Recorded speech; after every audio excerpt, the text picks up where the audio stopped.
नमस्कार friends. Good morning morning. मु धरित्री बाग एक ऑर्डिनरी सिंपल सी हाउस वाइफ थी आज 21 वर्ष पूर्वर आउ ए बिजनेस को करिकी फ्रेंड्स लाइफ रे बहुत किछि अचीव करिछि। दीटा दीटा घर सी बीच रे फार्म हाउस आउ मर्सिडीज गाड़ी ସବୁ ଯାକ ଲାଇଫ ରେ ପାଇଛି। ପାଞ୍ଚ ଛଅଟା ଫରେନ୍ ଟ୍ରିପ୍, ଛଅଟା ଖଣ୍ଡେ ଫରେନ୍ ଟ୍ରିପ୍ ପିଲା ଛୁଆଙ୍କୁ ମିଶେଇକି କେତେଟା ଆମେ ଯାଇଛୁ, କିଛିଟା ପିଲା ଛୁଆ ଯାଇଛନ୍ତି। ତ ଏମିତି ହେଇକି ଫରେନ୍ ଟ୍ରିପ୍ସ ଯୋଉ ଯୋଉ ସ୍ୱପ୍ନ ଆମେ ଲାଇଫରେ ଦେଖିଥିଲୁ କି ନିଜର ନାଁର ଇନକମ୍ ଦେଖିବି, ମୋ ପୁଅ ପୁଅ ଝିଅଙ୍କ ଲାଇଫ ବେଟର କରିବି, ଯୋଉମାନେ ବି ଭରସା କରି ଆମକୁ ଆସନ୍ତି ସେ ଟିମର ଲାଇଫ କେମିତି ବେଟର ହବ, କେମିତି ସମସ୍ତଙ୍କ ଇନକମ୍ 25,000ରୁ ଅଧିକା ଥିବ, ଏଇଟା ମୋର ସବୁଠୁ ବଡ ସ୍ୱପ୍ନ।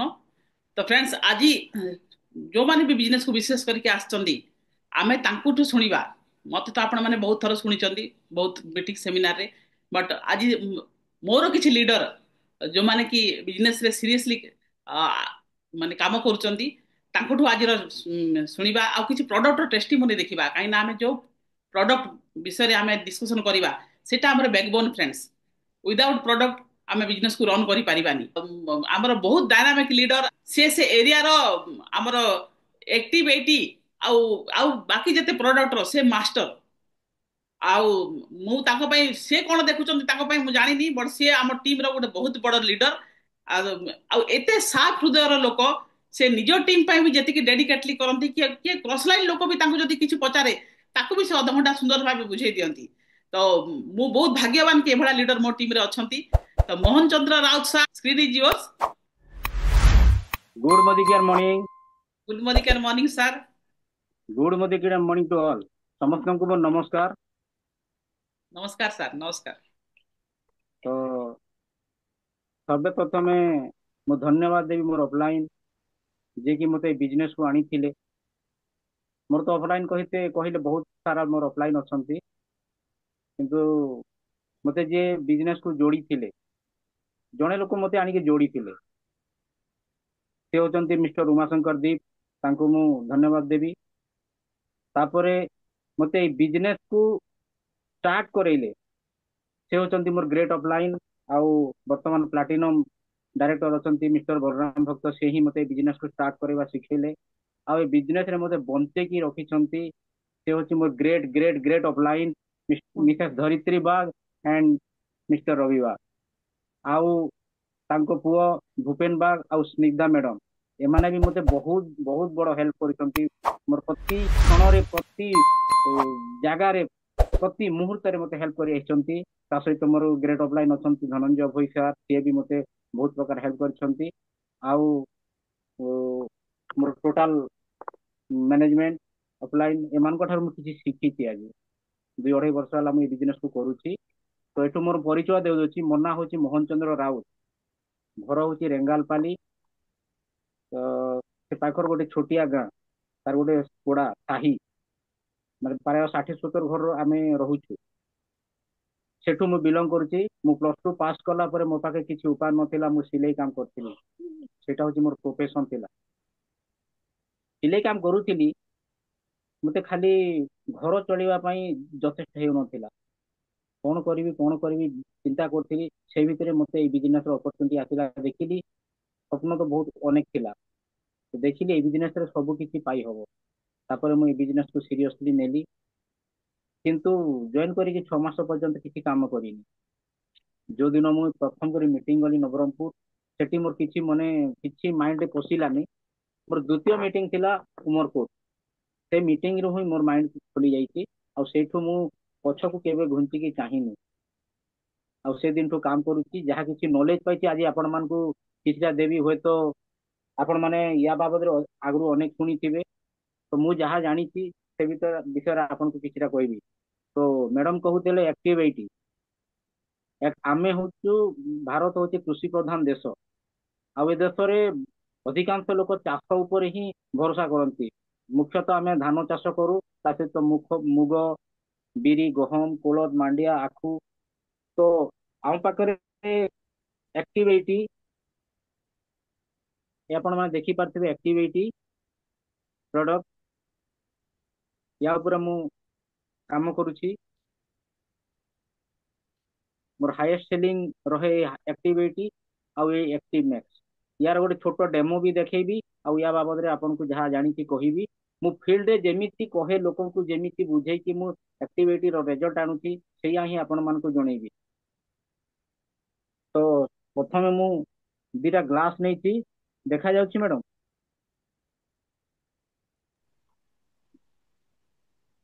ଆଉ ଥରେ କହନ୍ତୁ ସାର୍। ହଁ ଦେଖାଯାଉଛି ଦେଖାଯାଉଛି। ଓକେ। ଦେଖାଯାଉଛି। ହଁ ସାର୍। ମୁଁ ଦୁଇଟା ଗ୍ଲାସ ନେଇଛି, ଦୁଇଟା ଗ୍ଲାସ ରେ କିଛି ପାଣି ନେଇଛି, ପିଇବା ପାଣି। ଆପଣ ମାନେ ଦେଖିପାରୁଥିବେ ମୁଁ ପାଣିକୁ ପିଇକି ଦେଖଉଛି।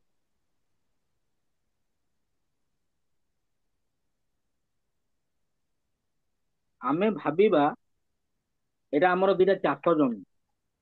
ଏଇ ଚାଷ ଜମିରେ ଆମେ ଆଜି ବିଭିନ୍ନ ସାର ପ୍ରୟୋଗ କରୁଛୁ। ତ ଆମେ ଏଇ ଆକ୍ଟିଭିଟି ବ୍ୟବହାର କରିକି କଣ ଲାଭ ପାଇପାରିବା? ଚାଷୀ ମାନେ ଉଁ, ଅନେକ ପ୍ରକାର କ୍ଷତି କରନ୍ତି ଚାଷରେ, ଅନେକ ଖର୍ଚ୍ଚ କରନ୍ତି। ସେଇ ମୁତାବକ ତାଙ୍କୁ ଭଲ ରେଜଲ୍ଟ ମିଳିନଥାଏ। ତେଣୁ ଆକ୍ଟିଭିଟି କଣ ଆମକୁ ତା ମାନେ ସେଇ ଖର୍ଚ୍ଚରୁ ବଞ୍ଚେଇ ପାରିବ, ଆଉ ଆମେ କେମିତି ଲାଭବାନ ହେଇପାରିବା ସେଇଟା ଦେଖନ୍ତୁ। ପ୍ରତ୍ୟେକ ଚାଷୀ ଚାଷ କରନ୍ତି, ଖର୍ଚ୍ଚ କୋଉ ଜାଗାରେ ବେଶୀ ହୁଏ? ଆମେ ମୁଖ୍ୟତଃ ଖତ ସାର ଆଉ ଫର୍ଟିଲାଇଜରରେ ଆମେ ବେଶୀଟା ଖର୍ଚ୍ଚ କରିଥାଉ। ସେଇ ଖତ ସାର ଫର୍ଟିଲାଇଜର ର ଆମେ ଯାହା ଆଜି ଖର୍ଚ୍ଚ କରୁଛୁ ସେଠୁ କିଛି ଖର୍ଚ୍ଚ ବଞ୍ଚେଇବା, ସେଇଟା ହଉଛି ଆମର ଆକ୍ଟିଭିଟିର କାମ। କେମିତି କରିବ ମୁଁ ଆପଣ ମାନଙ୍କୁ ଏଇଟା ଡେମୋ କରିବା ସହିତ ଆପଣଙ୍କୁ ବୁଝେଇବି। ତ ଆମେ ଆଗେ କଣ କରୁଥିଲୁ, ଆଗ କାଳରେ କରୁଥିଲେ, ଏବେ କଣ କରୁଛୁ? ଆଧୁନିକ ପ୍ରଣାଳୀରେ ଚାଷ କରିବା ଆରମ୍ଭ କରୁ। ଆଧୁନିକ ପ୍ରଣାଳୀ ମାନେ ଆମେ ଟ୍ରାକ୍ଟରରେ ଆମେ ଜମିକୁ ଚଷୁଛୁ। ଟ୍ରାକ୍ଟର କେତେ ଟନ୍ ଥିବ ଆପଣ ମାନେ ସମସ୍ତେ ଜାଣିଥିବେ। ତାହେଲେ ଏତିକି ଓଜନ, ତାପରେ ଆମେ ଆଜି ଧାନ କଟା ଗାଡିରେ ଆମେ କାଟୁଛୁ। ଏତେ ଓଜନ ଯଦି ମାଟି ଉପରେ ଚାଲୁଛି ତାହେଲେ ମାଟି ତ ଟାଣ ରହୁଥିବ। ମାଟି ଟାଣ ରହିବା ଦ୍ଵାରା କଣ ହଉଛି, ଯେତେ ଅଂଶ ସେ ଖୋଲୁଛି ସେତିକି ଅଂଶ ଖାଲି ହାଲକା ରହୁଛି, ବାକି ମାଟି ତଳଟା କଣ ହଉଛି, ଟାଣ ହେଇଯାଉଛି। ଟାଣ ହେବା ଫଳରେ କ୍ଷତି କଣ ହଉଛି, ଗଛର ଚେର, ଧାନ ଗଛର ଚେରଟା ମାଟି ଭିତରକୁ ବେଶି ଯାଇପାରୁନି। ଆକ୍ଚୁଆଲି ସତ କହିବାକୁ ଗଲେ ମାଟିରେ ସାର କୋଉଠି ଜାଗାରେ ଅଛି? ମାଟିରେ ଅଛି, ମାଟି ଭିତରେ ଅଛି। ତ ଗଛର ଚେରଟା ମାଟି ଭିତର ପର୍ଯ୍ୟନ୍ତ ପହଞ୍ଚି ପାରୁନି। ତେଣୁ ସେ ମାଟି ଭିତରୁ ଖାଦ୍ୟ ସଂଗ୍ରହ କରିପାରୁନି, ଯାରି ଫଳରେ ଆମକୁ ବାରମ୍ବାର ବାରମ୍ବାର ଦୁଇଥର ତିନିଥର ଆମକୁ ସାର ଦେବାକୁ ପଡୁଛି। ତ ସେଇ ଜାଗାରେ ଆମେ ଯଦି ଏଇ ଆକ୍ଟିଭିଟି ୟୁଜ କରିବା, ଏଇଟା ବେଶୀ କିଛି ୟୁଜ କରିବାକୁ ପଡିବନି। ଏଇଟା ଗୋଟେ 100 ml ର ମୋ ପାଖେ ବଡ ପ୍ୟାକ୍ ସରିଯାଇଛି ଏବେ। 100 ml ର ପ୍ୟାକେଜ ଆପଣଙ୍କୁ ଦେଖୁଛି। ଗୋଟିଏ ବସ୍ତା ସାରରେ ମାନେ 50 କେଜିରେ ଆମେ ଯଦି ଗୋଟିଏ 100 ml ପକେଇବୁ, ଆଉ ତାକୁ ଭଲ ଭାବରେ ମିଶେଇକି ଯଦି ଆମେ ସାର ସହିତ ସିଞ୍ଚନ କରିବୁ, ତାହେଲେ ଇଏ କଣ କରିବ, ମାଟିକୁ ହାଲକା କରିଦବ। ଆପଣ ମାନେ ବ୍ୟବହାର କରନ୍ତୁ, ତାର 2 ଦିନ ପରେ ଆପଣ ଯାଇକି ସେ କ୍ଷେତରେ ବୁଲିବେ, ଆପଣଙ୍କ ଗୋଡ କେତେ ପର୍ଯ୍ୟନ୍ତ ବୁଡିଯିବ ମାଟିରେ। ମାଟି ତଳକୁ ଯେହେତୁ ହାଲକା କରୁଛି, ଯାରି ଫଳରେ ଆମେ କଣ କରିବା, ମାଟି ଭିତରୁ ଆମର ଗଛଟା ଅମ୍ଳଜାନ ଅକ୍ସିଜେନ ଭଲ ଭାବରେ ଗ୍ରହଣ କରିପାରୁଛି, ଆଉ ମାଟିର ଚେର ବି ଭିତରକୁ ଯାଇପାରୁଛି, ଭଲ ଭାବରେ ମଜବୁତ ହେଇକି ଷ୍ଟ୍ରଙ୍ଗ ରହୁଛି। ତା ସହିତ ଏଟା ଆକ୍ଟିଭେଟର, ୱେଟର ଆଉ ସ୍ପ୍ରେଡର। ଆକ୍ଟିଭେଟର ମାନେ ଆମେ ଯୋଉ ଖତ ସାର ମାରୁଛୁ ସେ ଯେତେ କାମ କରିବା କଥା ତାର 80% ଅଧିକା କାମ କରୁଛି। ତେଣୁ ୟାର ନାମ ହଉଛି ଆକ୍ଟିଭ 80 ବା ଆକ୍ଟିଭ 80। 80% ଅଧିକା କାମ କରୁଛି। ୱେଟର ଜଳ ଧାରଣ କ୍ଷମତାକୁ ବଞ୍ଚେଇ ରଖୁଛି। ଆମେ ସାଧାରଣତଃ ଆମ ଆଡେ କେନାଲ ଇରିଗେସନ ନାହିଁ, ତେଣୁ ଆମେ କମ ପାଣି ଥିଲେ ମଧ୍ୟ ମାନେ ଯୋଉ ଜାଗା ଆମର ଶୁଖିବା କଥା କିଛି ଦିନ ପର୍ଯ୍ୟନ୍ତ ଅଧିକା ତାକୁ ରଖୁଛି, ଓଦା ରଖୁଛି, ଯାରି ଫଳରେ ଆମେ ଭଲ ଫସଲ ପାଇପାରୁଛୁ। ତାପରେ ସ୍ପ୍ରେଡର, ଆମେ ଯେତିକି ବେଳେ ରୋଗ ପୋକ ହେଲା କିମ୍ବା ଆମେ କୌଣସି ଭିଟାମିନ ଆମେ ସିଞ୍ଚନ କରୁଛୁ, ସେଟା କଣ ବୁନ୍ଦା ବୁନ୍ଦା ମାତ୍ରାରେ ପଡୁଛି। ତ ଇଏ କଣ କରୁଛି, ଇଏ ସ୍ପ୍ରେଡର ଯଦି ଇଏ ଯୋଉ ଜାଗାରେ ପଡିଗଲା ସମ୍ପୂର୍ଣ୍ଣ ସବୁ ଆଡକୁ ମିଶେଇ ଦଉଛି। ଆଉ ଯଦି ଖତ ସାର ବି ଆମେ ୟୁଜ କରୁଛୁ, ତାହେଲେ ଖତ ସାରକୁ ବି ସମାନ ଭାବରେ ସିଏ ବାଣ୍ଟି ଦଉଛି। ଇଏ ହଉଛି ୟାର କାମ। ଇଏ ହଉଛି ଆକ୍ଟିଭ 80। ଇଏ ଆଣ୍ଟିବାୟୋଟିକ ଭଳିଆ କାମ କରୁଛି। ଆଉ ଆଉ ଗୋଟେ ପ୍ରଡକ୍ଟ ଆପଣ ମାନେ ଦେଖିପାରୁଥିବେ ହଉଛି ଆକ୍ଟିଭ ମ୍ୟାକ୍ସ। ଏଟା ସମ୍ପୂର୍ଣ୍ଣ ଭିଟାମିନ। ଏଇଟା ଆପଣ ମାନେ ଏକର ପିଛା ଆମେ ସାଧାରଣତଃ 200 ml ବ୍ୟବହାର କରିବା। ଏକର ପିଛା 200 ml। ଆଉ ଏଇଟା ଆମେ କରିବା ଏକର ପିଛା 100 ml। ତାହେଲେ ବେଶୀ ସେ ବେଶୀ ଏଇଟା ଖର୍ଚ୍ଚ ହବ 100 ରୁ 150 ଟଙ୍କା ଭିତରେ। ଆଉ ଏଇଟା 2 ରୁ 250 ଟଙ୍କା ଭିତରେ ଖର୍ଚ୍ଚ ହବ। ଆପଣ ଯଦି 3 ଥର ଯୋଉ ଆମେ ସାର ପ୍ରୟୋଗ କରୁଛୁ ତା ସହିତ ଯଦି ଆପଣ ମାନେ ଏଇଟା ବ୍ୟବହାର କରିବେ, ତାହେଲେ ବହୁତ ବଢିଆ ରେଜଲ୍ଟ ପାଇପାରିବେ। ତ ମୁଁ ଏଇଟା ଆପଣ ମାନଙ୍କୁ ଖାଲି ପାଟିରେ କହିଲି, ପ୍ରମାଣ ନ ଦେଖିଲେ ଲୋକ ବିଶ୍ୱାସ କରନ୍ତିନି। ତେଣୁ ଆପଣ ମାନଙ୍କୁ ମୁଁ ଗୋଟେ ପ୍ରମାଣ ଦେଖୁଛି ଏଟା କେମିତି କାମ କରୁଛି। 2ଟା ଗ୍ଲାସରେ ପାଣି ନେଇଛି,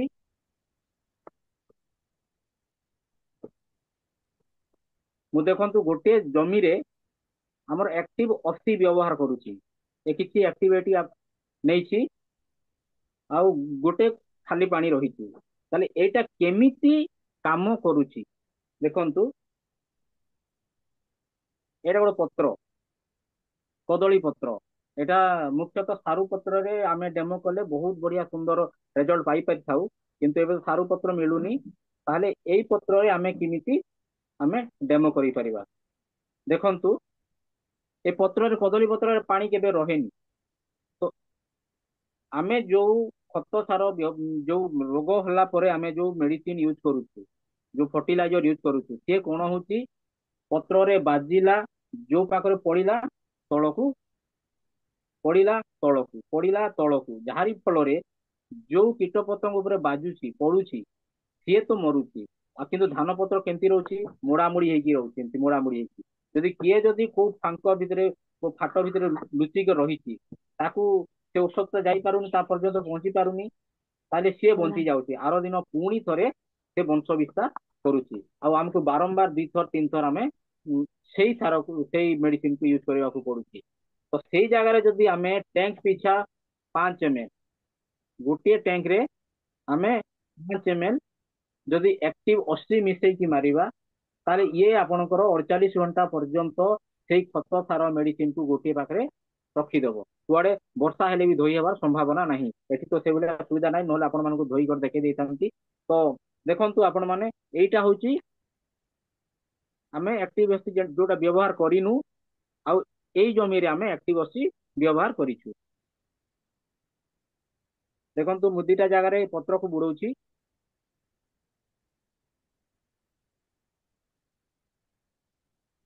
ଆପଣ ମାନେ ଦେଖିଥିବେ କଦଳୀ ପତ୍ର, ଏଇଟା ଦେଖନ୍ତୁ ଖାଲି ଖାଲିଟା,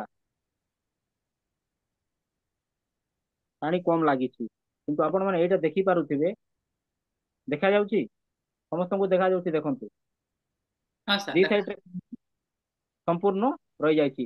ଏଇଭଳିଆ ଆମର ଆକ୍ଟିଭିଟି ଯଦି ମିଶିଥିବ ଆମ ଯୋଉ ଫର୍ଟିଲାଇଜର ସହିତ, ତାହେଲେ ସେ ରୋଗ ସେଇଟାକୁ ଏଇ ଏଇ ଜାଗାରେ 48 ଘଣ୍ଟା ପର୍ଯ୍ୟନ୍ତ ଗଛର ପତ୍ରରେ ମିଶେଇଦବ। ଆଉ ଏଇଟା ଯେହେତୁ ସ୍ପ୍ରେଡର, ସେ ସବୁ ଜାଗାକୁ, ଗଛର ସବୁ ଜାଗାକୁ ସେ ସ୍ପ୍ରେଡ କରିକି ପଳେଇବ। ଯାହାରି ଫଳରେ ସେ କୀଟ କେତେ 48 ଘଣ୍ଟା ପର୍ଯ୍ୟନ୍ତ ଏଟାକୁ ରଖି ଦଉଛି। ଯାହାରି ଫଳରେ କେତେ ଦିନ ପର୍ଯ୍ୟନ୍ତ ସେ ଲୁଚିକି ରହିବ। ତାମାନେ ଆମେ ଥରେରୁ 2 ଥର, ବେଶୀ ତ ବେଶୀ 2 ଥର, 2 ଥରରୁ ଅଧିକ ଆମକୁ ୟୁଜ କରିବାକୁ ପଡିବନି ଯଦି ଆକ୍ଟିଭ 80 ବ୍ୟବହାର କରୁଛୁ। ୟା ପରେ ଆପଣ ମାନେ ଆକ୍ଟିଭିଟି ଆଉ ଗୋଟେ, ଆମେ ଯୋଉ ଖତ ସାର ୟୁଜ କରୁଛୁ ସାଧାରଣତଃ ଆମ ଏରିଆରେ ଏକର ପିଛା ଆମେ ଗୋଟେ ବସ୍ତା ୟୁଜ କରୁଛୁ। କିନ୍ତୁ କୃଷି ବୈଜ୍ଞାନିକ ମାନଙ୍କର ଗୋଟେ ରିପୋର୍ଟ ଅଛି, ଆପଣ ମାନେ ସେ କୃଷି ବୈଜ୍ଞାନିକ ମାନେ ତାଙ୍କର ରିପୋର୍ଟ ମାଧ୍ୟମରେ ସେ ଜଣେଇଛନ୍ତି ଯେ ଯେକୌଣସି ଖତ ସାର ଆଉ ଫର୍ଟିଲାଇଜର 31 ଡିଗ୍ରୀ ପର୍ଯ୍ୟନ୍ତ ଖରାକୁ ସମ୍ଭାଳିଥାଏ। 31 ଡିଗ୍ରୀରୁ ଯଦି ଅଧିକା ହେଇଗଲା, ତାହେଲେ କିଛି ଅଂଶ, ଯେହେତୁ ଏଇଟା ଗ୍ୟାସ ଫର୍ମରେ ତିଆରି, କିଛି ଅଂଶ ଖରାରେ ଗ୍ୟାସ ହେଇକି ଉପରକୁ ଉଡିଯାଏ, କିଛି ଅଂଶ ତ ପାଣିରେ ବି ଭାସିଯାଏ, ଏଭଳିଆ ନଷ୍ଟ ହେଇଯାଏ। ତ ଆମେ ଯଦି ଗୋଟେ ବସ୍ତା ଖତରେ ଗୋଟେ 100 ml ପକେଇକି ଯଦି ଆକ୍ଟିଭିଟି ବ୍ୟବହାର କରିବା, ତାହେଲେ ଆମର ସେଇ ଯୋଉ 60% ଆମର ନଷ୍ଟ ହଉଛି, ସେଟା ନଷ୍ଟ ହବାକୁ ଦବନି। କେମିତି ନଷ୍ଟ ହବାକୁ ଦେବନି, ମାଟିର 3 ପ୍ରସ୍ତ ପର୍ଯ୍ୟନ୍ତ ଆମର ସାରକୁ ନେଇକି ତଳେ ସୁରକ୍ଷିତ ରଖିବ। କେମିତି ଦେଖନ୍ତୁ, ଏଟା ଗୋଟେ ମୁଁ କାର୍ଟୁନ ନେଇଛି, ଆପଣଙ୍କର କୋଟା, ଯୋଉଟା କାର୍ଡବୋର୍ଡ କହନ୍ତି। ଏଇଟା ଆପଣ ବିଭିନ୍ନ ପ୍ରସ୍ତ ଅଛି, ତ ସିଏ 3 ପ୍ରସ୍ତ ତଳକୁ ନେଇକି ଖତ ସାରକୁ ସଂଗ୍ରହ କରୁଛି। କେମିତି କରୁଛି ଆପଣ ମାନେ ନିଜେ ପ୍ରମାଣ ଦେଖନ୍ତୁ। ମୁଁ 2ଟା ଜାଗାରେ 2ଟା ହାତରେ ଧରିଛି, ମୋର ଲେଫ୍ଟ ହ୍ୟାଣ୍ଡରେ, ଏଇଟା ମୋର ଲେଫ୍ଟ ହ୍ୟାଣ୍ଡରେ ଆପଣ ଆକ୍ଟିଭିଟି, ଆଉ ଏଇଟା ଆକ୍ଟିଭିଟି ଯୋଉଟା ବ୍ୟବହାର ହେଇନି। ଗୋଟେ ସେକେଣ୍ଡ ହିଁ ରଖିଛି, ଦେଖନ୍ତୁ ଆପଣ ମାନେ ଦେଖିପାରୁଥିବେ, ଏଇଟା ଖାଲି ଉପରଟା ଜଷ୍ଟ ହେଇଛି, ଭିତରେ କିଛି ଯାଇନି। ଦେଖିପାରୁଥିବେ ଭିତରଟା ସମ୍ପୂର୍ଣ୍ଣ ଶୁଖା ଅଛି।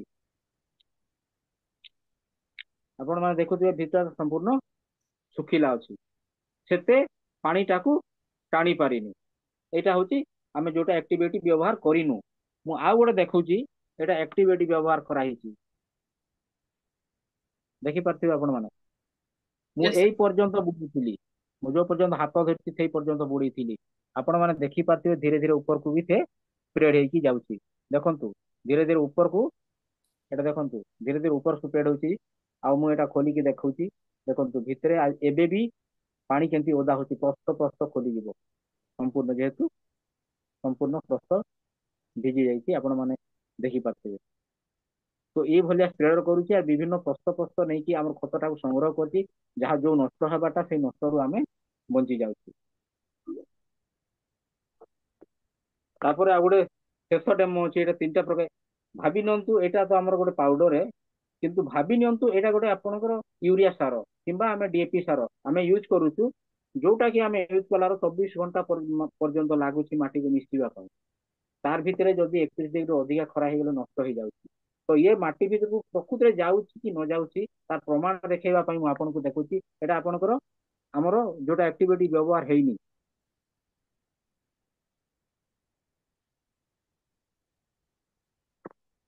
ଆପଣଙ୍କୁ ଦେଖା ଯାଉଥିବ, ଦେଖନ୍ତୁ ତଳେ ସମ୍ପୂର୍ଣ୍ଣ ସଫା ଅଛି, କିଛି ହେଇନି। ଆଉ ଏଇଟା ଦେଖନ୍ତୁ, ଏଠି ମୁଁ ଆକ୍ଟିଭିଟି ବ୍ୟବହାର କରୁଛି। ଆପଣ ମାନେ ଦେଖନ୍ତୁ ଗ୍ଲାସ ର ତଳକୁ ଦେଖନ୍ତୁ, ଗୋଳିଆ ହେଇକି ସବୁ ତଳକୁ ଟାଣି ନେଇଯାଉଛି। ଯାହା ପକଉଛି ସମ୍ପୂର୍ଣ୍ଣ ତଳକୁ ଟାଣି ନେଇଯାଉଛି। ତ ଏଇଭଳିଆ ଆମର ସାରଟାକୁ ମାଟିର 3 ପ୍ରସ୍ତ ତଳେ ନେଇକି ସଞ୍ଚୟ କରି ରଖି ଦଉଛି, ଯାରି ଫଳରେ ଆମେ ଅଧିକା ଲାଭବାନ ହେଇପାରୁଛୁ। ଆଉ ବଢିଆ ପିଳ ବି ଆସୁଛି। ଏଇ ପିଳ ଆସିବା ପାଇଁ ଏଇଟା ବଢିଆ, ସମ୍ପୂର୍ଣ୍ଣ ବଢିଆ। ମୁଁ ବହୁତ ଜାଗାରେ ଦେଇଛି, ବହୁତ ଆଜି ପର୍ଯ୍ୟନ୍ତ ଏମିତି କୌଣସି ଚାଷୀ ନାହିଁ ଯୋଉଟା କି ୟାର ଖରାପ ରେଜଲ୍ଟ ଦେଇଛନ୍ତି। ବହୁତ ବଢିଆ। ଆଉ ଏଇଭଳିଆ କାମ କରୁଛି ଆକ୍ଟିଭସି। ଏଇଭଳିଆ ମୁଁ କହିକି ଫିଲ୍ଡରେ ଆକ୍ଟିଭିଟି ଉପରେ ଲୋକଙ୍କୁ ମାନେ ସଚେତନ କରେଇକି ଆକ୍ଟିଭିଟି ଉପରେ ମୁଁ କାମ କରୁଛି। ଇଏ ତ ଗଲା ଆମର ଚାଷ ପ୍ରଡକ୍ଟ। ଜଷ୍ଟ ଏବେ ଆମ ମ୍ୟାଡମ କହିଲେ ଆମ ଘରେ ପ୍ରାୟତଃ ଫୁଡ ସପ୍ଲିମେଣ୍ଟ ପ୍ରଡକ୍ଟ ୟୁଜ ହଉଛି। ତ ଏଇଟା ମୁଁ ବାହାର କରିଦଉଛି।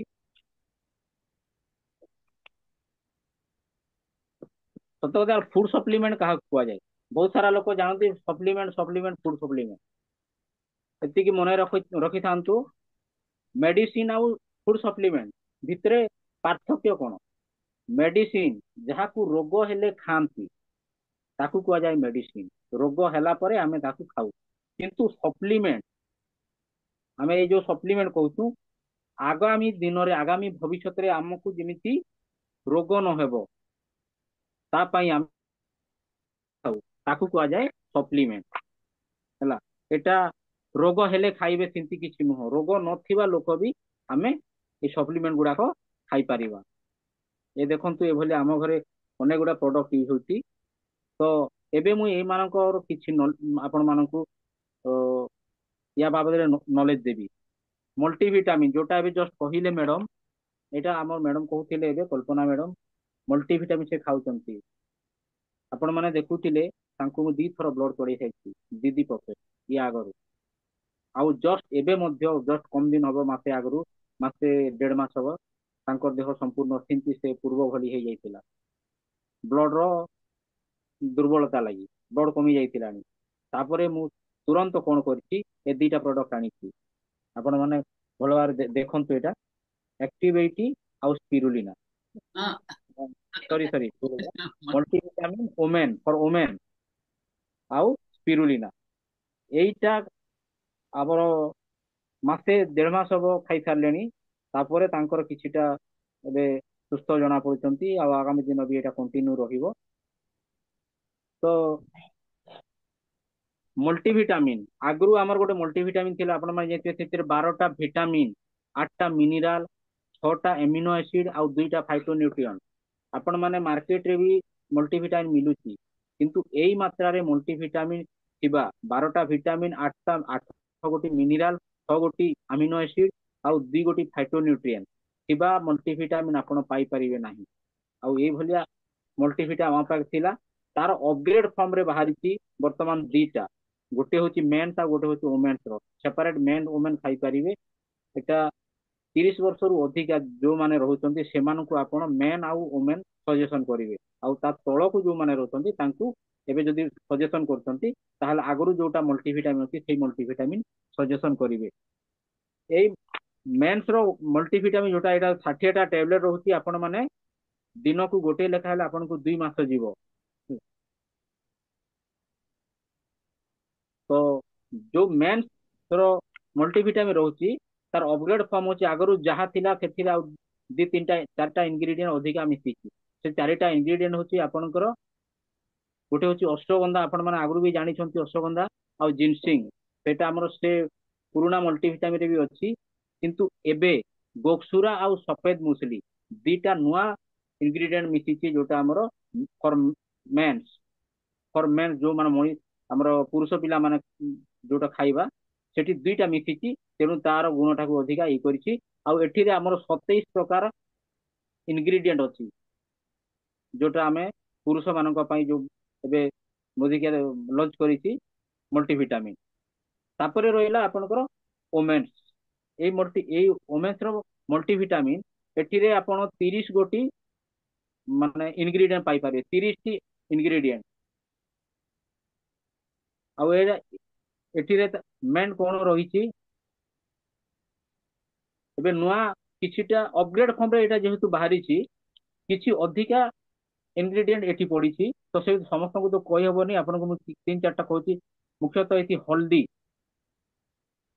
तापरे हल्दी हल्दी नुआ पडिछि हल्दी तो आपण माने जानते समस्त हल्दी गोटे इम्यूनिटी बूस्टर गोड़ हाथ दरद फुला एटा सब रहुची ताहले एटारे काम करिवो इम्यूनिटी बूस्टर हम इम्यूनिटी बूस्टर माने रोग प्रतिरोधक क्षमता को बढ़ेइबो तापरे हल्दीर काम होची हमर मंथली साइकिल जोटा लेडीज मानन को रहे मासिक धर्म जोटा आपण माने कहंती से मंथली साइकिल को बैलेंस करूची आउ मेमोर आपणकर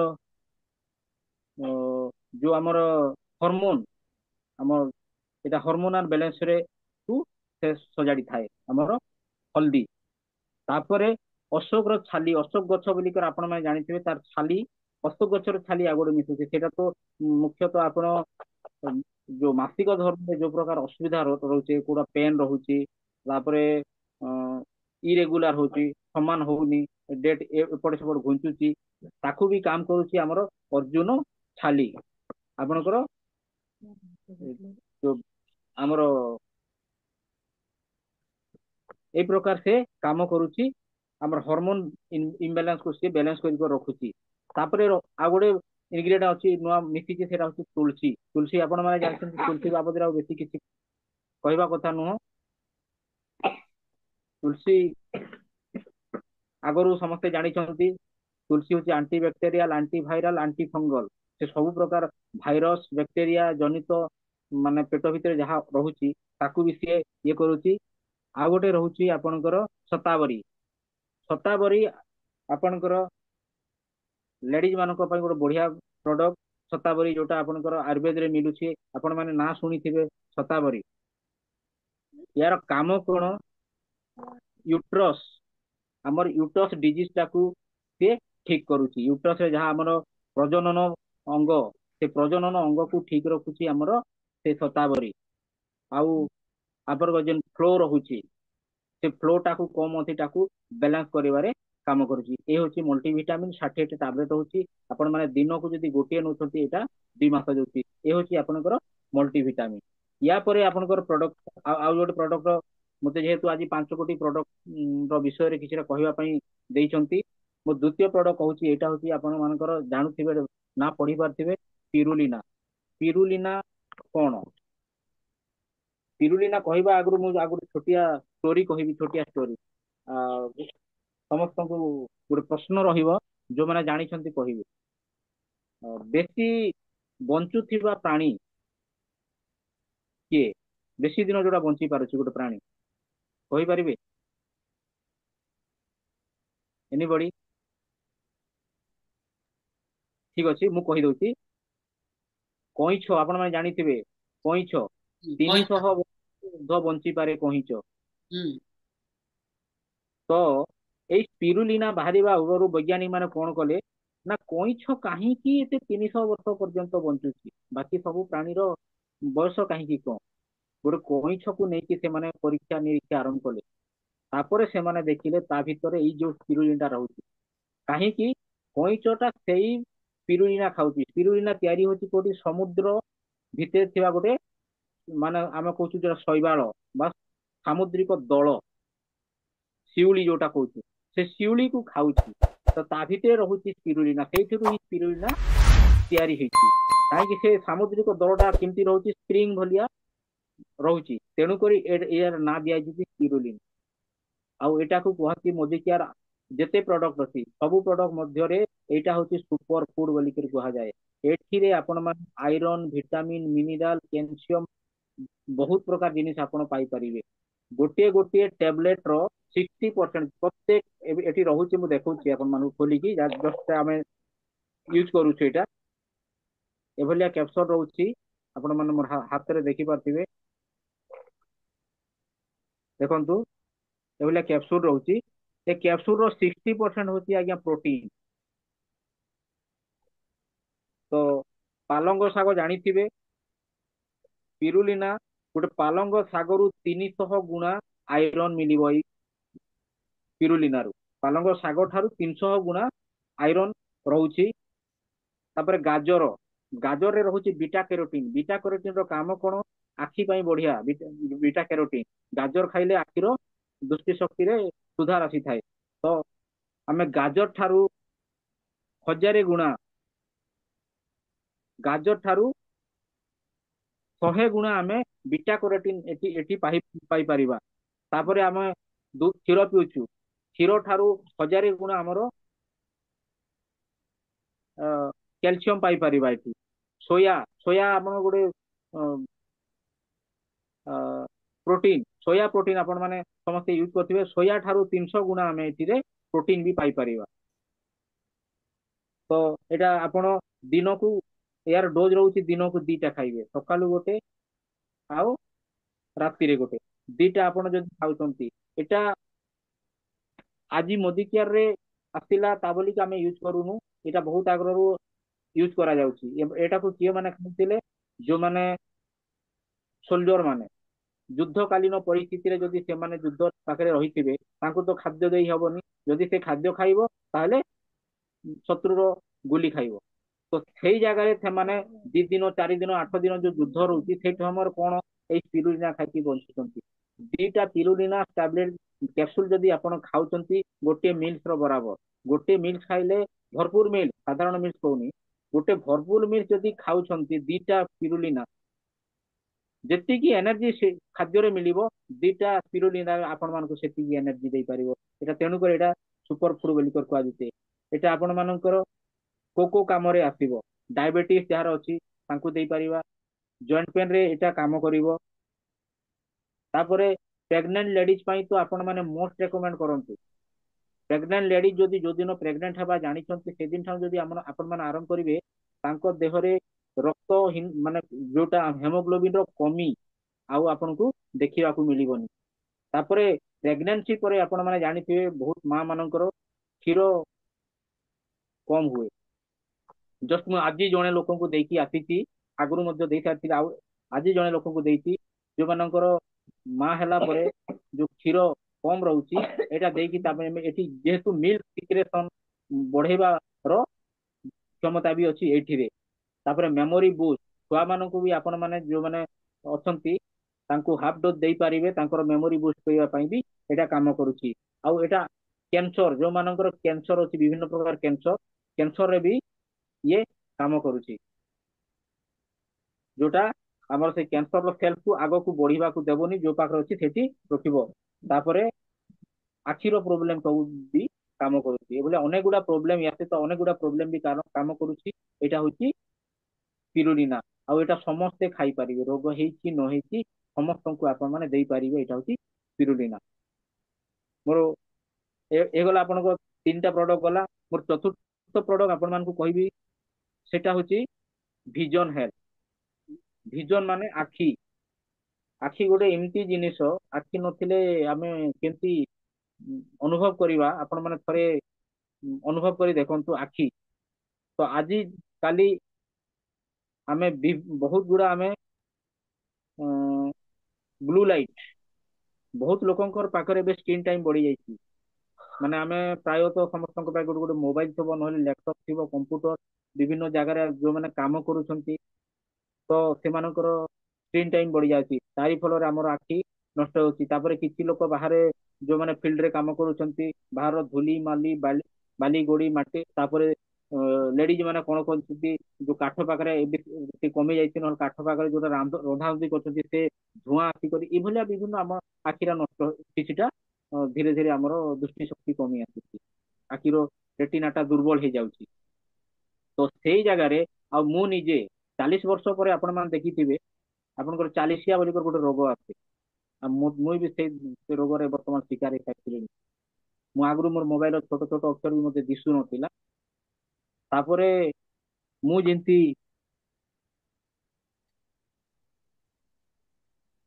ଏଇଟା ଭିଜନ ହେଲ୍ଥ ବର୍ତ୍ତମାନ ଏଠି ଦେଖନ୍ତୁ କେମିତି ଏଇଟା ରହୁଛି, ନାହିଁ ମୋ ପାଖରେ ଜଷ୍ଟ 4-5ଟା ଅଛି। ମୋର ଏଇଟା 2 ନମ୍ବର ଡବା ସରିଲା। 2 ନମ୍ବର ଡବା ସରିଲା ପରେ ମତେ ଟିକେ ଏବେ ସମ୍ପୂର୍ଣ୍ଣ କ୍ଲିୟର ଲାଗୁଛି, ଆଉ ବଢିଆ ମୁଁ ନିଜେ ଫିଲିଂ କରୁଛି। ଆଉ ମୁଁ ଆପଣ ମାନଙ୍କୁ ଗୋଟେ ଖାଇ କରି ଦେଖେଇ ଦଉଛି।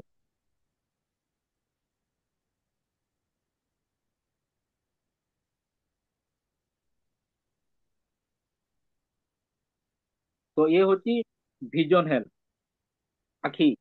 ତ ଏଇ ଭିଜନ ହେଲ୍ଥ ଖାଇବା ପୂର୍ବରୁ ଆପଣ ମାନେ ଆଉ ଗୋଟେ କାମ ବି କରିପାରିବେ, ଯୋଉଟା ଆଖିକୁ ଏଇଟା କରିବା ପାଇଁ ଦିନକୁ କମ ସେ କମ 3 ଥର ଥଣ୍ଡା ପାଣିରେ ଆପଣ ମାନେ ଆଖିକୁ ଧୋଇବେ।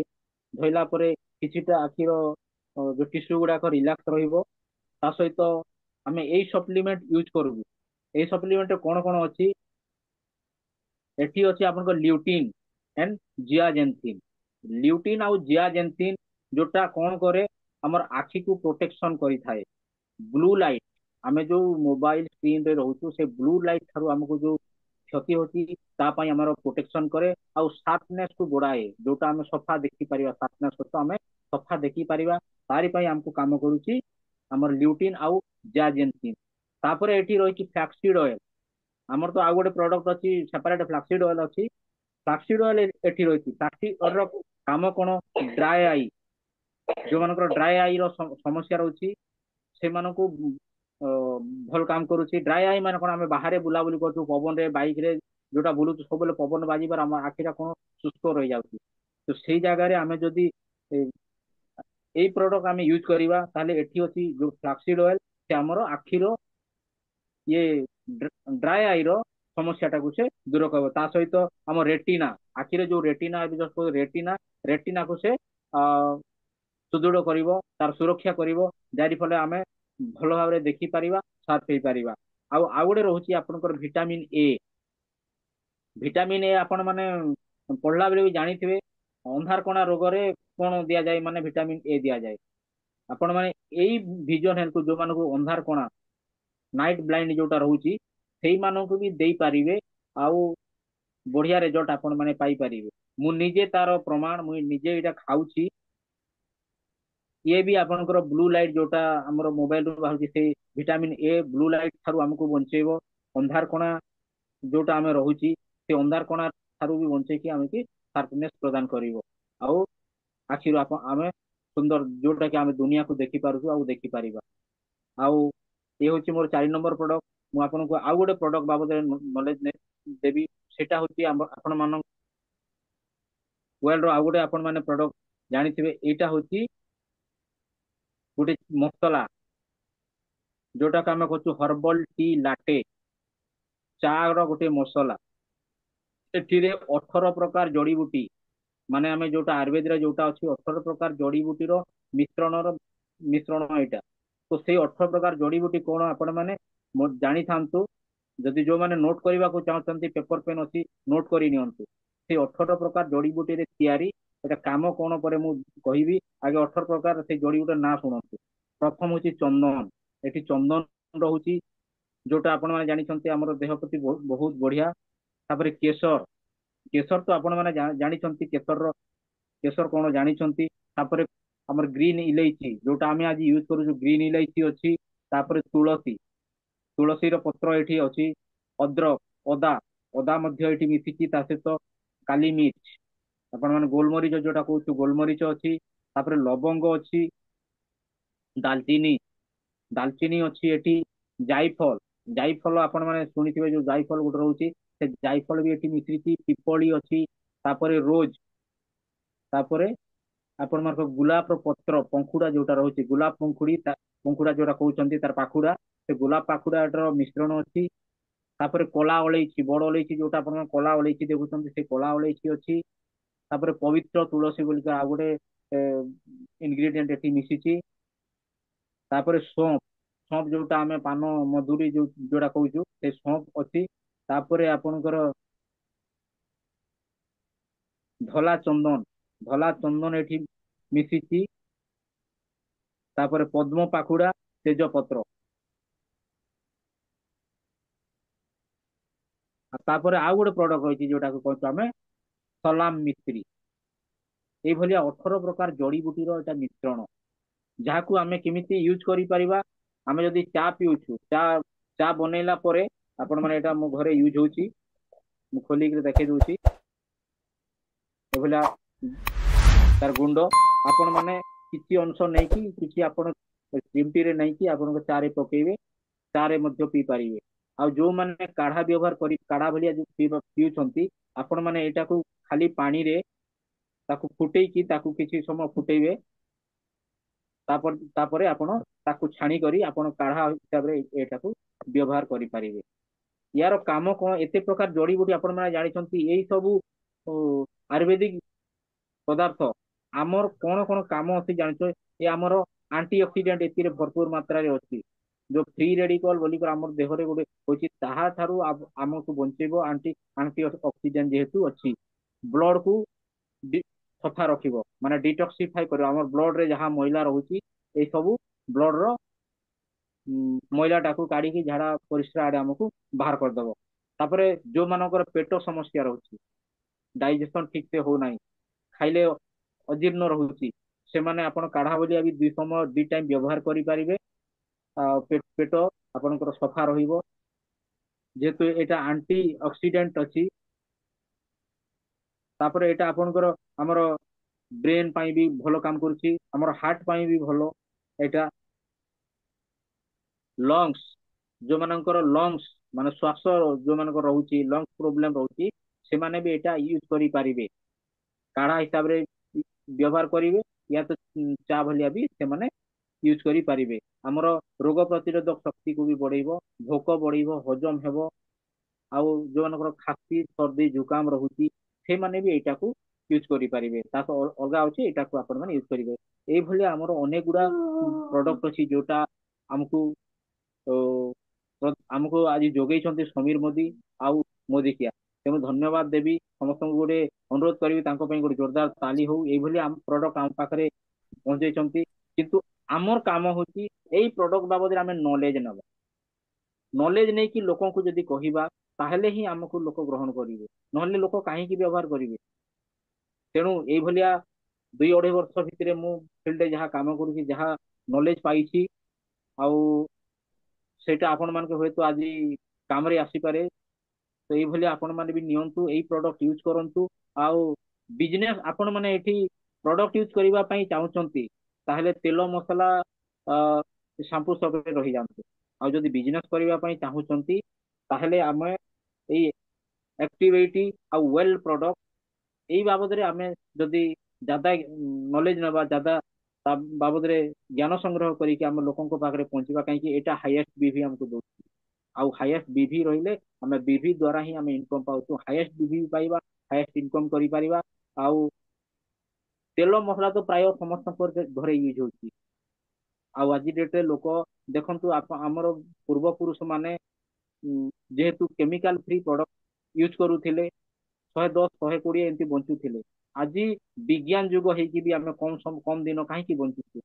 ଆମେ ବିଭିନ୍ନ ପ୍ରକାର କେମିକାଲ ଯୁକ୍ତ ଖାଦ୍ୟ ଖାଉଛୁ, ରୋଗ ପ୍ରତିରୋଧକ କ୍ଷମତା କମି ଯାଉଛି। ତାରି ପାଇଁ ଆମକୁ ନିହାତି ଏଇ ସପ୍ଲିମେଣ୍ଟ ଗୁଡାକ ଦରକାର। ଆଗରୁ ଲୋକ ସପ୍ଲିମେଣ୍ଟ ୟୁଜ ନ କରୁଥିଲେ, ତଥାପି ଅଧିକା ଦିନ ବଞ୍ଚୁଥିଲେ। ଆମେ ଆଜି ବିଭିନ୍ନ ପ୍ରକାର ଭେଜାଲ ଖାଦ୍ୟ ଖାଇକି ଆମର ଶରୀର ସମ୍ପୂର୍ଣ୍ଣ ଅସୁସ୍ଥ ହେଇ ପଡୁଛି, କମ ଦିନରେ ଆମକୁ ରୋଗ ଆକ୍ରମଣ କରୁଛି। ତେଣୁ ଏଇ ସପ୍ଲିମେଣ୍ଟ ଟା ଆମ ପାଇଁ ନିହାତି ଜରୁରୀ। ତେଣୁ ଏଇ ମାନଙ୍କ ବିଷୟରେ ଯଦି ନଲେଜ ନେଇକି ଲୋକଙ୍କ ପାଖରେ ପହଞ୍ଚିବା, ତାହେଲେ ଆମେ ଅଧିକା ବିଜନେସ କରିପାରିବା, ଅଧିକା ଇନକମ କରିପାରିବା, ଆଉ ଏଇ 2025 ଟାକୁ ଆମେ ସମ୍ପୂର୍ଣ୍ଣ ରଙ୍ଗୀନ କରିଦେଇ ପାରବା। ଦେଖନ୍ତୁ ଫ୍ରେଣ୍ଡସ୍, ଦୁନିଆ ତ ବଦଳେଇବା ପାଇଁ କେବେ ବି ଆପଣ ମାନେ ଆଶା କରନ୍ତୁନି। ଦୁନିଆକୁ ଆପଣ ବଦଳେଇ ପାରିବେନି, ପହେଲେ ନିଜକୁ ବଦଳେଇ ଦିଅନ୍ତୁ, ଅଟୋମେଟିକ ଦୁନିଆ ବଦଳିଯିବ। ତ ଏଇ ଥିଲା ଆଜିର ମୋ ପ୍ରେଜେଣ୍ଟେସନ। ମତେ ଏଇ ପ୍ରେଜେଣ୍ଟେସନ ଦେବା ପାଇଁ ଯୋଗ୍ୟ ଭାବିକି ମତେ ଏଇ ଗୋଟେ ମିଟିଂ ର ଦାୟିତ୍ୱ ଦେଇଥିଲେ ମୋର ଅଫଲାଇନ ଧରିତ୍ରୀ ମ୍ୟାମ୍, ତାଙ୍କୁ ମୁଇଁ ବହୁତ ବହୁତ ଧନ୍ୟବାଦ ଦେବି। ଆଉ ତାଙ୍କରି ବହୁତ ଗୁଡା ସାହାଯ୍ୟ ଆଉ ବହୁତ ଗୁଡା ତାଙ୍କର ସପୋର୍ଟ ଆଜି ପାଇକରି ମୁଇଁ ଏଇଭଳିଆ ଆପଣ ମାନଙ୍କ ସାମ୍ନାରେ କିଛି କହିପାରୁଛି।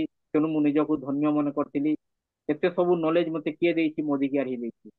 ଯଦି କିଛି ବି ନ ପାଇଲି, ମୋଦି କେୟାର ସମ୍ପୂର୍ଣ୍ଣ ଫେଲିୟର ବି ହେଇଯିବି ନା। ତାହେଲେ ମତେ ଏଇ ସବୁ ଯୋଉ ନଲେଜ ମିଳିଛି, ଲୋକଙ୍କ ସହିତ କଥାବାର୍ତ୍ତା ହେବାର, ଲୋକଙ୍କ ସହିତ ବ୍ୟବହାର ଯୋଉ ଦିଆଯାଉଛି, ସେ ମାନେ କେମିତି ଶାନ୍ତ ସରଳ ଭାବରେ ବ୍ୟବହାର ଦେବାଟା ମତେ ଶିଖେଇଛି ମୋଦି କେୟାର। ବହୁତ ବହୁତ କିଛି ଅଛି, ଏଠି ମାନ ସମ୍ମାନ ଟା ପାଇବାଟାରୁ ସବୁ ତ ଆପଣ ମାନେ ଜାଣୁଛନ୍ତି। ତେଣୁ ଥ୍ୟାଙ୍କ ୟୁ ଆପଣ ମାନଙ୍କୁ, ଏତେ ସମୟ ଧରି ମୋ କଥା ଶୁଣୁଛନ୍ତି। ତେଣୁ ଆପଣ ମାନଙ୍କୁ ସମସ୍ତଙ୍କୁ ପୁଣି ଥରେ ମୋର ନମସ୍କାର। ଆଉ ଥ୍ୟାଙ୍କ ୟୁ, ଏଇ ଥ୍ୟାଙ୍କ ୟୁ ପ୍ରଡକ୍ଟ ମୁଁ sir, thank you so much. ଆଉ ସମସ୍ତେ ଯେତେ ବି ଲିଡର ଏବେ ଅଛନ୍ତି, ମୋହନ ସାର୍ ଲାଗି ଗୋଟେ ଜୋରଦାର କ୍ଲାପିଂ ଦିଅନ୍ତୁ। ସାର୍, ଟ୍ରୁଲି ଆଜିର ସେସନ ଟା ଆପଣ କଣ ଧନ୍ୟବାଦ କହୁଛନ୍ତି? ଆପଣଙ୍କୁ ବହୁତ ବହୁତ ଧନ୍ୟବାଦ କି ଏତେ ସାରା ନଲେଜ ଆମ ସାଙ୍ଗେ ସେୟାର କଲେ, ନିଜର ମାନେ ପର୍ସନାଲ ଏକ୍ସପିରିଏନ୍ସ ସେୟାର କଲେ। ଆଉ ମତେ ଲାଗୁଛି ଯେତେ ବି ଲୋକ ଆମେ ଏଠି ଅଛୁ, ସମସ୍ତେ ୟାର ଲାଭ ଉଠେଇବା। ଦେଖନ୍ତୁ friends, ଧନୀ ଯୋଉ ହେବା ଲୋକମାନେ, ଯୋଉ ଲୋକ ଧନୀ ହୁଅନ୍ତି ବା ପରିଶ୍ରମ କରୁଥାନ୍ତି, ସେମାନେ ହେଲ୍ଥକୁ କାହିଁ ନା କାହିଁ ହରେଇ ଦିଅନ୍ତି। ବଟ୍ ଏଠି ଆମେ ହେଲ୍ଥ ବି ଆଉ ୱେଲ୍ଥ ବି, ପଇସା ତ କମେଇବା, ତା ସାଙ୍ଗେ ସାଙ୍ଗେ ଗୁଡ ହେଲ୍ଥ ବି କେମିତି ଆପଣ ମାନଙ୍କର ରହିବ। ସମୀର ମୋଦି ସାର୍ ବାକେଇ ଏତେ ଧ୍ୟାନ ଦେଇଛନ୍ତି ଯେ ଆମେ ଯେତେବେଳେ କାମ କରୁଛନ୍ତି ଫ୍ରି ଫିଲ୍ଡରେ, ନିହାତି ଖାସି ସର୍ଦ୍ଦି ଲୋକ ସାଙ୍ଗେ ବି ଇଣ୍ଟରାକ୍ଟ ହବା, କାହାକୁ ବୁଖାର ଜ୍ୱର ହଉଛି ତାଙ୍କ ସାଙ୍ଗେ ବି ଇଣ୍ଟରାକ୍ଟ କରିବା। ତ ଆମେ ନିଜେ ସୁରକ୍ଷିତ କେମିତି ରହିବା, ଫାଷ୍ଟ ଆମ ଜୀବନ କେମିତି ସୁରକ୍ଷିତ ରହିବ, ସମୀର ସାର୍ ତାର ଭରପୁର ଧ୍ୟାନ ଦେଇଛନ୍ତି। ଆଉ ସାର୍ ଯୋଉ ଯେତେ ସବୁ ଫୁଡ ସପ୍ଲିମେଣ୍ଟ ଦେଖେଇଲେ, ନଟ୍ ଓନ୍ଲି ମାନେ ଟାଉନରେ ରହିବା ଲୋକଙ୍କ ପାଇଁ ବି, ଆଉ ଯୋଉମାନେ ଗାଁ ଗହଳିରେ ରହୁଛନ୍ତି ଚାଷୀ ଭାଇ ମାନଙ୍କ ପାଇଁ, କାହିଁକି ନା ସତ କଥା ମୋହନ ସାର୍ ଯେମିତି କହିଲେ, ଆମ ଦେଶ କୃଷି ପ୍ରଧାନ ଦେଶ। ତ ଚାଷୀ ଭାଇ ମାନେ କେମିତି ବି ତାଙ୍କର ଅଧିକା ଗୁଣରେ ଫସଲ ପାଇବେ, ତା ପାଇଁ ବି ଧ୍ୟାନ ରଖାଯାଇଛି। ସହରରେ କେମିତି ଆମେ ପଲ୍ୟୁସନ ରୁ ନିଜକୁ ନିଜେ ସେଫ ରଖିବା, ତା ପାଇଁ ବି ଧ୍ୟାନ ଦିଆହେଇଛି। ଛୁଆଙ୍କ ପାଇଁ ଧ୍ୟାନ ରଖାହେଇଛି, ବୟସ୍କ ଲୋକଙ୍କ ପାଇଁ ଧ୍ୟାନ ରଖାହେଇଛି, ଗୃହିଣୀ ମାନଙ୍କୁ କଣ ଦରକାର ଧ୍ୟାନ ରଖାହେଇଛି। ଯେମିତି ମୋହନ ସାର୍ କହିଲେ, ବିଲକୁଲ ଠିକ। ଏବେ ଆପଣ ମୋଟର ସାଇକେଲ କିଣୁଛନ୍ତି, ତ ହେଲମେଟ ତ କିଣିବା ହିଁ କିଣିବା। ମୋଟର ସାଇକେଲ ଗୋଟେ 1,00,000 ଟଙ୍କାର ଧରନ୍ତୁ ଆସିଲା, ହେଲମେଟ ଗୋଟେ 1,000 2,000 ଟଙ୍କାର ହେଲମେଟ ତ କିଣିବା ହିଁ କିଣିବା। ଆମେ ଫୁଡ ସପ୍ଲିମେଣ୍ଟକୁ ଯଦି ପ୍ରାୟୋରିଟି ଦବା, ଅଟୋମେଟିକ ତାଙ୍କ ଘରେ ତେଲ ମସଲା ଯିବ ହିଁ ଯିବ, ସେଟା ସେମାନେ କାହିଁ ବାହାରୁ କିଣିବେ। ତ ଆମେ ଚେଷ୍ଟା କରିବା ସମସ୍ତେ ଫୁଡ ସପ୍ଲିମେଣ୍ଟ ଯେତେ ସାର୍ ନଲେଜ ଦେଲେ, ମୁଁ ମୋହନ ସାର୍ଙ୍କର ହରେକ ପଏଣ୍ଟକୁ ନୋଟ କରିଛି। ତ ଆମେ ସମସ୍ତେ ତାର ଫାଇଦା ଉଠେଇବା, ଆଉ ସମସ୍ତେ ପ୍ରେ କରିବା କି ସମସ୍ତଙ୍କ ଯେତେ ବି ଲୋକ ଅଛନ୍ତି, ସମସ୍ତଙ୍କ ସପନା ପୁରା ହବ ଫ୍ରେଣ୍ଡସ୍। ତ thank you so much, healthy ରୁହନ୍ତୁ, ବେଶୀ ସାରା ୱେଲ୍ଥ କମାନ୍ତୁ। Thank you so much.